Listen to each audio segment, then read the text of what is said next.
Welcome to WayWut, your weekly verbal double take.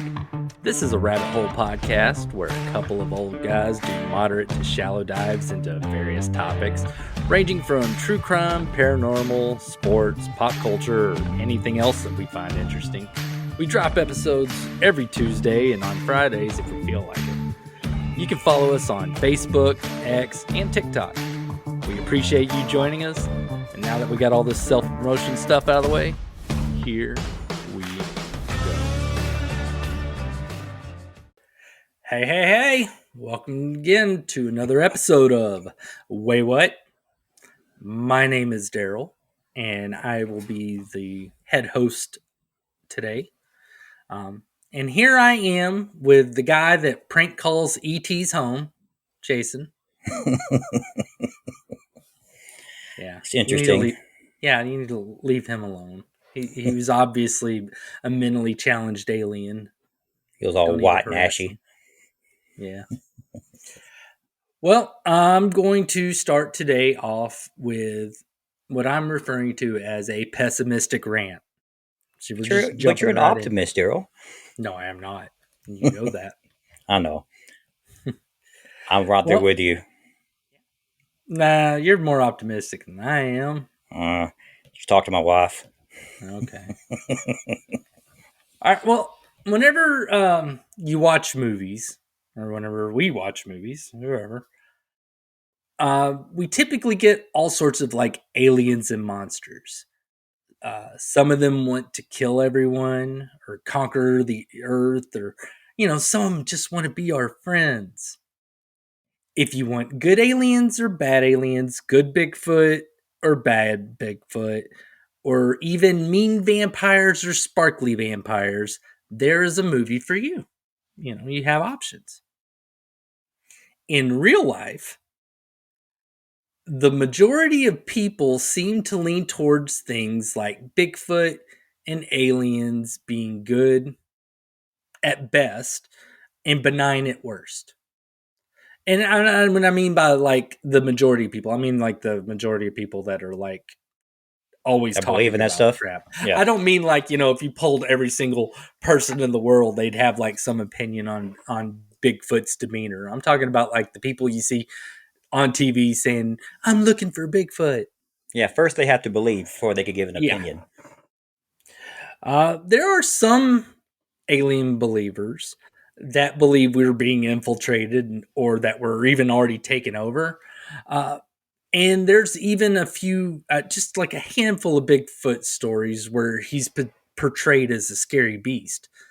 But most of those outspoken believers are people that say that aliens are these benevolent beings that are put off by humanity's worst attributes. Humanity's too violent and scary. Mm-hmm. They could come and cure cancer and give us clean energy, but too many people like Will Ferrell movies, so they won't help us.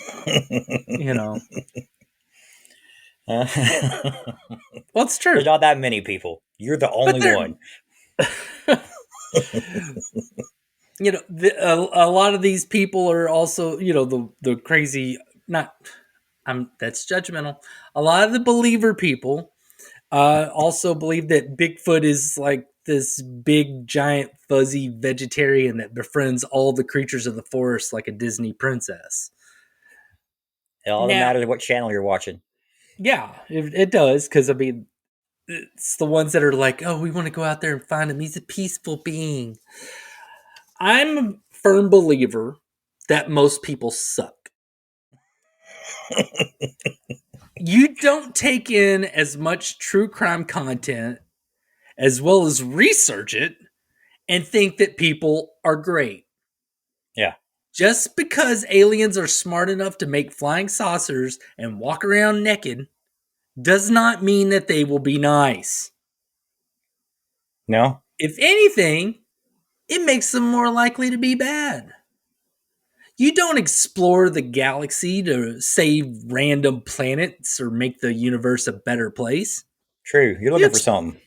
Yeah, you're looking for territory, resources. Otherwise, there's no benefit in doing it. But Darrell, they're more selfless than we are. Bullshit. Prove it. Yeah. As for Bigfoot, I said it before and I'll say it again. Wild animals can be cute, but they are wild animals. A Mm-hmm. deer is a beautiful, majestic animal. They have straight up killed people that just get too close to them. Yeah. I've seen Tommy Boy. You see what he did to that car? I've actually seen actual footage of deer attacking people, so Yeah. Any if animal's a lot it stronger than us. um, typically if a deer, which is an easily frightened and timid creature, can kill people, then what do you think an 8 foot tall hairy beast monkey man with giant feet can do?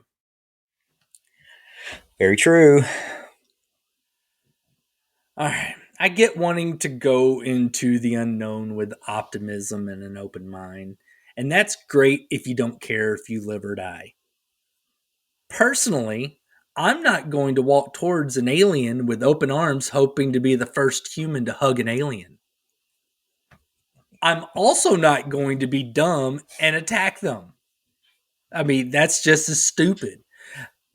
But what I figure I would probably do is go watch all the news coverage on these aliens in the most rural, remote place I can find. If they're going to Independence Day, our planet, then I want to be somewhere where there's few as people as possible. Huh? It's a good take on If I, that. yeah, if I see a Bigfoot, I will take a picture and a video of it. And if I have a gun, I'm going to put a bullet in its giant head. You made that very well known in a prior episode. I mean, I don't have a tranquilizer gun. If I was specifically hunting for Bigfoot, like wanting to capture him, yes, I would carry a tranquilizer gun. I'm assuming I would come across it in the rare event of me hiking or the more likely event of me hunting.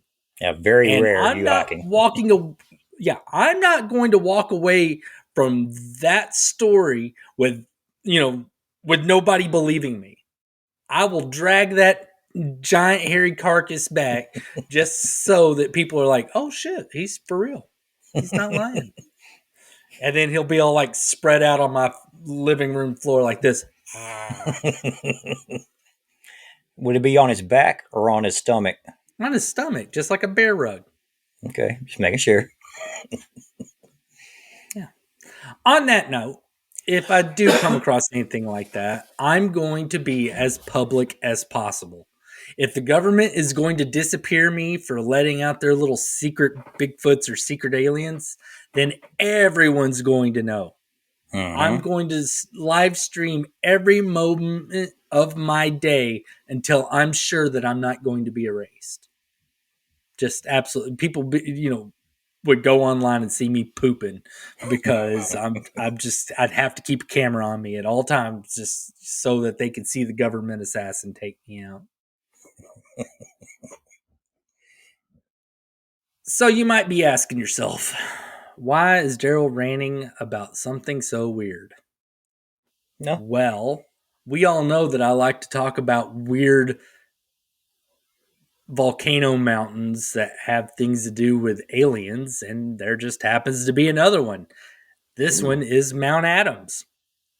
It is a bit of a UFO and Bigfoot hotspot in Washington state. All right.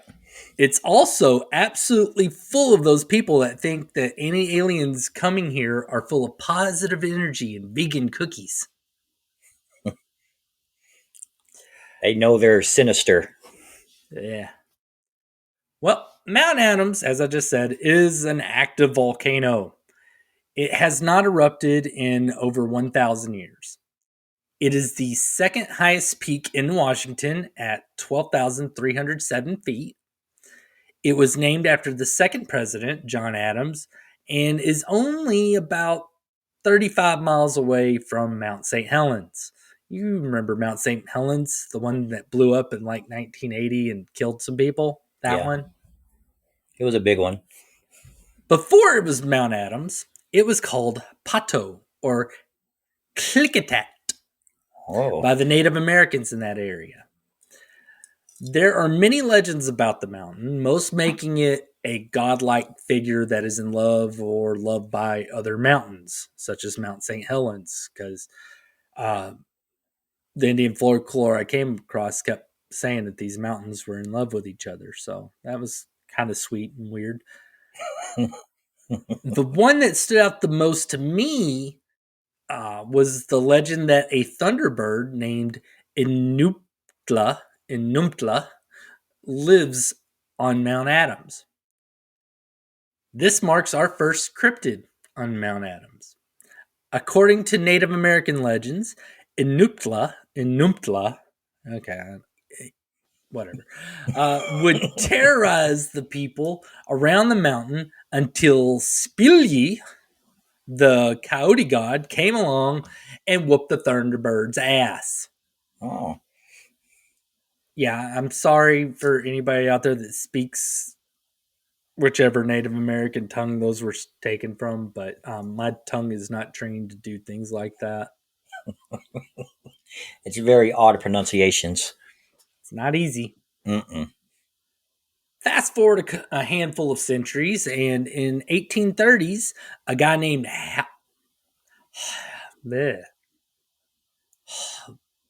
I'm stuck here because I'm like, do I pronounce it Hal or Hall?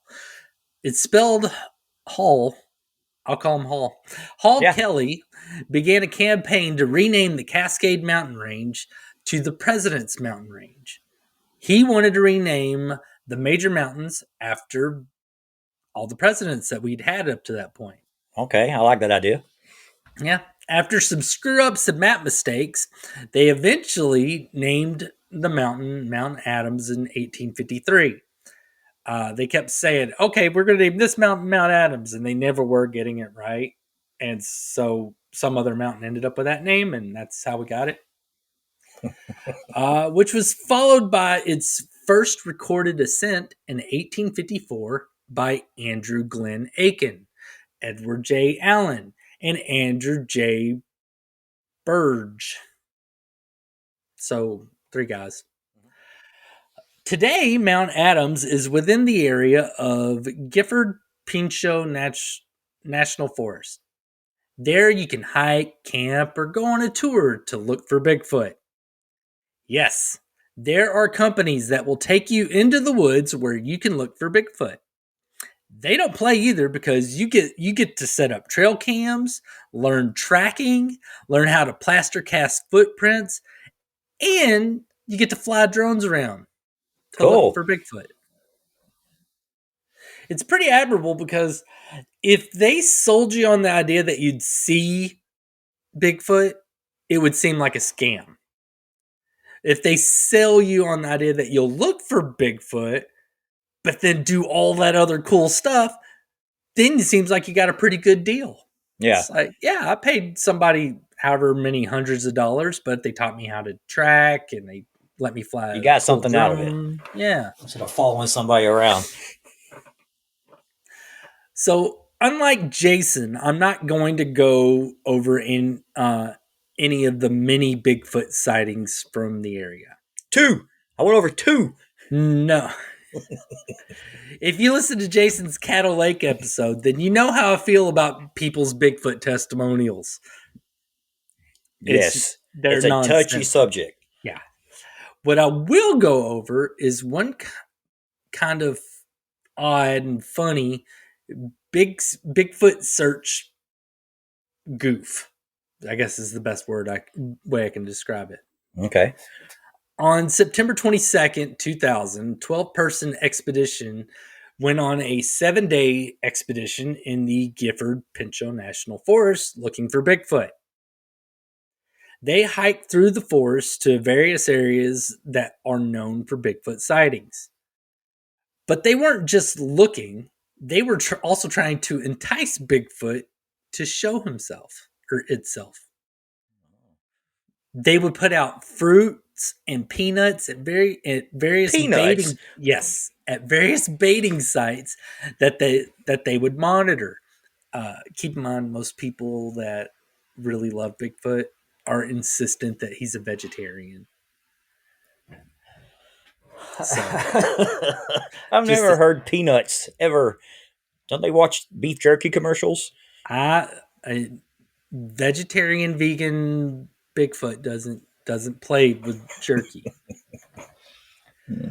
They would also play Sasquatch calls on a boombox, I which love to hear that. whatever. Got that bass in it. Now, don't worry. Just in case Bigfoot didn't want to see any other, Sasquatches, so the calls wouldn't bring him over. He's antisocial Bigfoot. They also played the sounds of children playing and a baby crying on the boombox. What?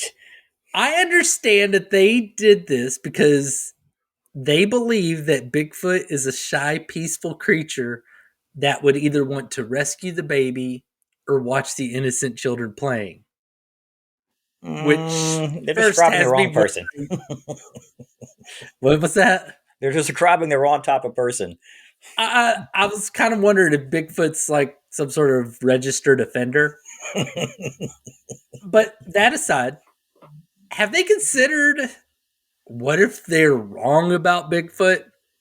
What if he hears that and he thinks food or Mm. that he hates noisy kids?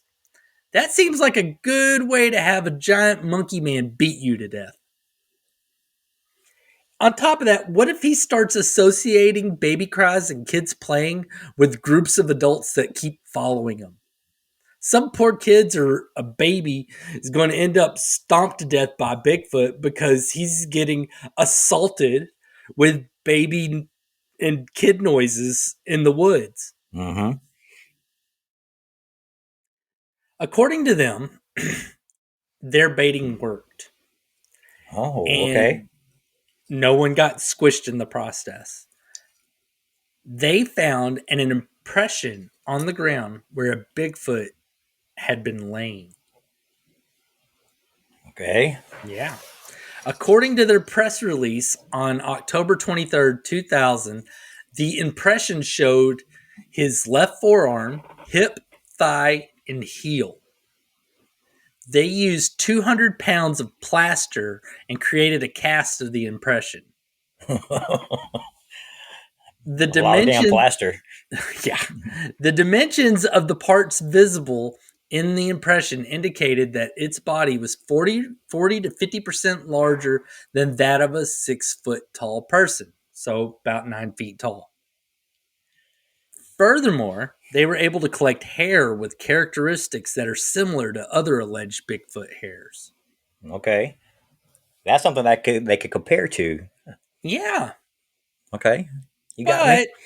but but on March 3rd, 2001, a man named Mark Hume wrote an article for the National Post of Canada where he says that the imprint is actually the hindquarters of an elk. He went on to say that the hair from the site had been analyzed and found to be elk hair. Mm. Furthermore, they only ever had the press conference where they talked about their plaster cast and showed it off. They never had an academic article or lab results published. They're Mm. just like, hey, everybody, look what we found. And then they quietly skulked away. They didn't want anybody to check them out. No fact checking here. It's just, hey, we found Bigfoot. Everybody's like, woo! And they're like, catch you later. Don't tell nobody. Don't worry, though. There's also alleged sightings of another cryptid in the area between Mount St. Helens and Mount Adams. It's known as the Bat Squatch. God. Oh. Again, there's just some sighting stories, no pictures, videos, or anything concrete. But just the fact that there's an alleged flying Bigfoot needs to be just known.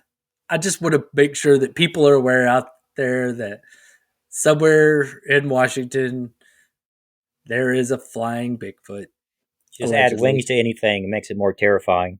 I guess. I don't know what I was envisioning, but I did not envisioning a Bigfoot with wings. I was envisioning Bat a Squatch did not make you think of a Bigfoot with wings? no. I was thinking of a bat that looks like a Bigfoot, a big ass bat, just a Okay. huge bat. Well, maybe it's that. Either way, it's still got giant wings. All right, that's enough of the silly Bigfoot stuff. I want to get to the real reason that I wanted to talk about another mountain. Aliens. Mm. Mount Adams is a UAP hotspot. Ooh, you said it right. In that area specifically is a place called Gilliland's Ranch, aka Gilliland's Ascetti Ranch or Sattva Sanctuary. The ranch is in Trout Lake, Washington, at the base of Mount Adams. It belongs to a man named James Gilliland, who is said to have begun the group known as Enlightened Contact with Extraterrestrial Intelligence, or ESETI. Just rolls off the tongue. ESETI is a lot easier to say. Mm-hmm.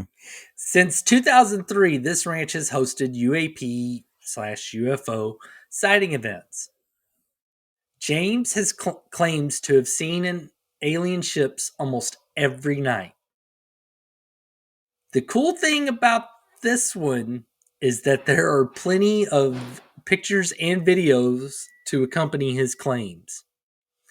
People flock to this ranch for a chance to see things, and granted, most of the things they see are lights moving off in the distance. But that's what I saw whenever I was a kid. You know, looked like a star just Airplanes, moving yeah. around. Yeah. Oh yeah, the story you told before, y'all's hunting story. Yeah. So that's what people are kind of seeing there and what they record. You will see these lights moving around, and sometimes they blink, sometimes they get bigger, sometimes they get smaller. What was the name of the ranch again? Gilliland's Ranch. Gilliland. That's why it just rolls off the tongue there. Man. Which I kind of wonder how much of the activity there fuels Washington itself, because Washington is number one in UFO UAP sightings by state. Really? Mm-hmm. And this place has people seeing them there weekly. Gilliland's Ranch offers lodging in cabins on the ranch that are very rustic, or you can pay to camp there.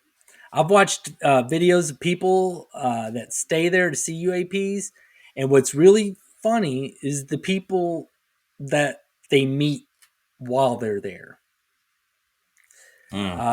They are very much the I sense your energy harmonizing with the universe. The aliens are coming to enlighten us type of people. The ones that are, I feel your aura, aliens, come. Birds of a feather, man. The the cool thing is, those people seem really, really nice. All the videos I've watched where they're talking to those people that are different than me all seem very nice, unlike me. Which I kind of got to figure that people that see the best in alien beings that are far more technologically advanced than us, possibly abduct people, and possibly mutilate cows are, of course, just going to be kind people. If you can find the best in beings that do that, you've got to be a pretty good person. Mm-hmm. Furthermore, these people that talk about all the odd things are sober because Gilliland Ranch has a no drinking and drugging policy. What? That seems No like the drinking and two drugging. go together.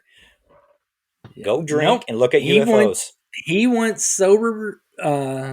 sober minded people there to see this, so that none of it ever gets blamed on Okay. being drugged up. It also could be that he doesn't want, drunk people getting into fights over on his ranch. Wow. I can see the That's an the alien. former It of is that. not whack.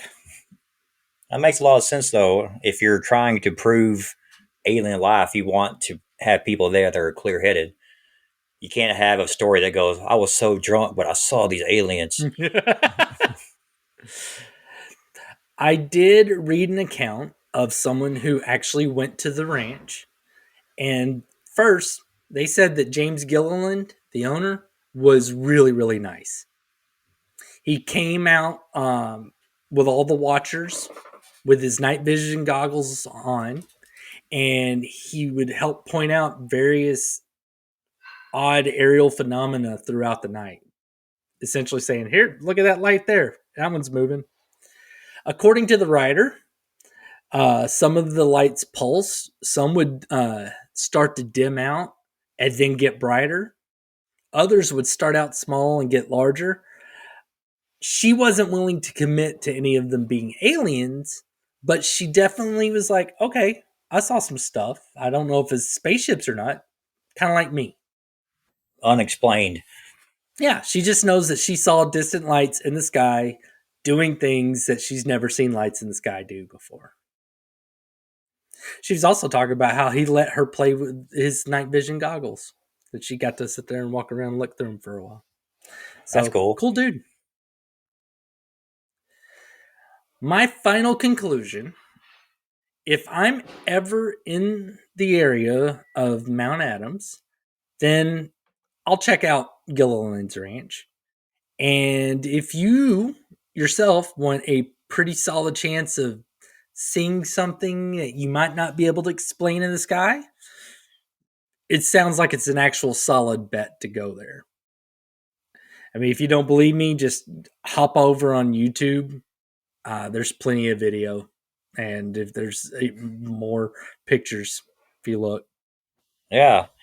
I have a question. When you said Mm-hmm. you looked up the state of Washington and it was a number one on the Mm-hmm. list, Yeah, did it show like who was number two and three? I I just didn't have a care. okay. I have a theory. No, I'm just wondering if the reason they see so much is because of the elevation where they're at. It was this site, and it has like a map with all these little dots where there are UFO sightings. I actually looked up Forney. It was on there with 8 sightings. Oh, so there is a Forney is website you could document Forney your sighting? is a place in Texas where near where Jason and I grew up. What were you saying? While I was explaining I'm just Forney saying. to all the people that are not from Texas that listen to us. uh, I was just saying, there's actually a website that you can actually submit your Yeah. account of a UFO. Yes, there is. Hmm. If Wonder you what the want to know requirements for that. more, what? I was just saying, I wonder what the requirement is for it to be a credible story for them to put it on their website. Oh. I did, that wasn't part of what my episode was about, so I didn't give a shit. That's why I was writing it down. I kind of just trailed off at the end. I'm getting real bad about that. My old age. Yeah, I was gonna say you don't have to talk to yourself while I don't know, recording a fucking podcast. Oh man, I'm getting real bad at home. I'll start a sentence and then I'll just. Jesus, Jason.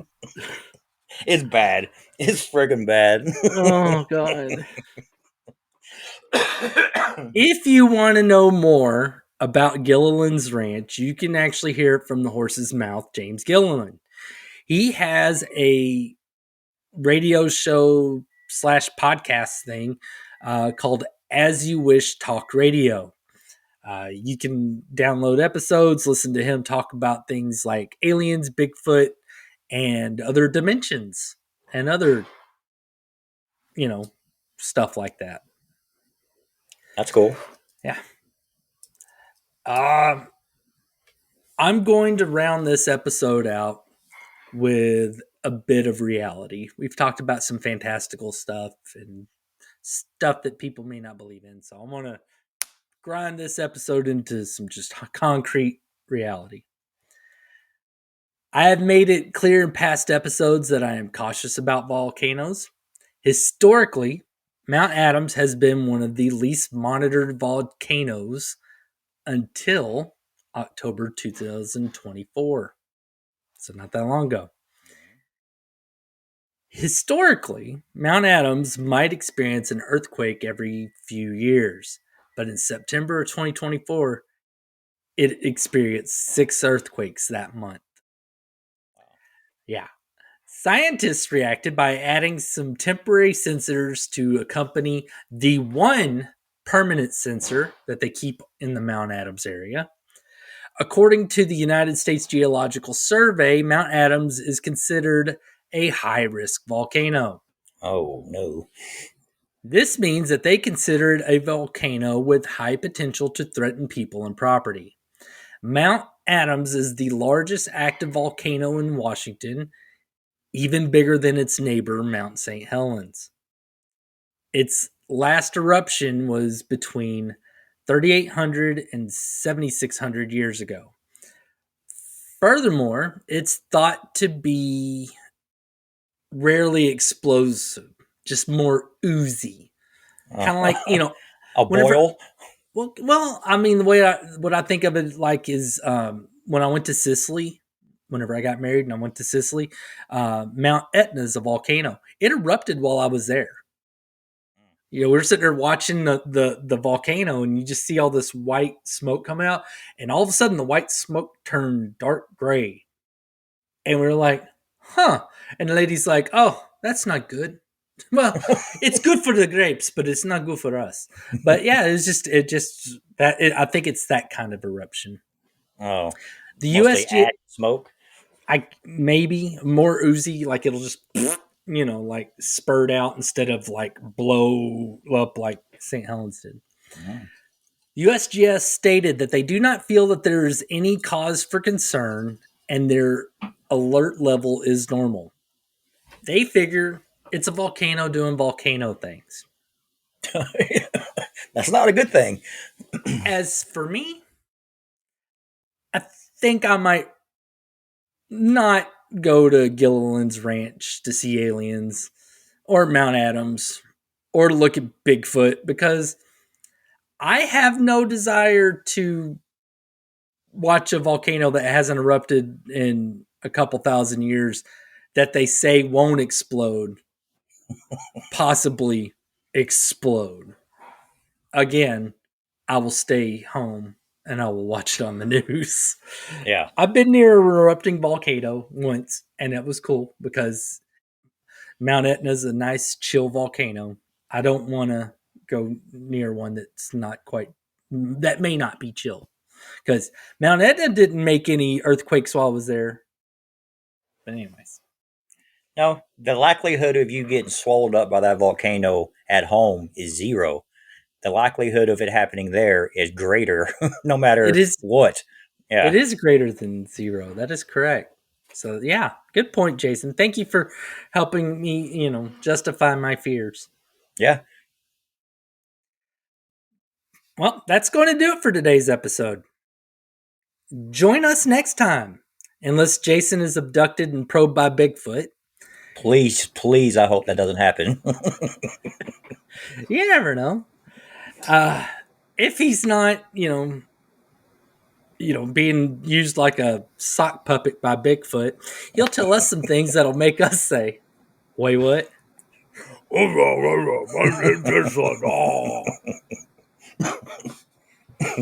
That's what I figure Bigfoot probing's like. All right. Bye. Thank you for joining us for WayWut. If you would, tell your friends or your enemies that they can watch us on YouTube or Rumble. And if you don't want to see our face, or if they don't want to see our faces, you can listen to us on your preferred audio platform. That's Spotify, Apple Podcasts, Amazon Music, Pandora, you name it, we're probably on there. Please like, review, and comment on whatever platform you joined us on today. We'd appreciate that a ton. Again, just thank you for listening and watching. We hope you'll join us next time. We'll make you say, wait, what?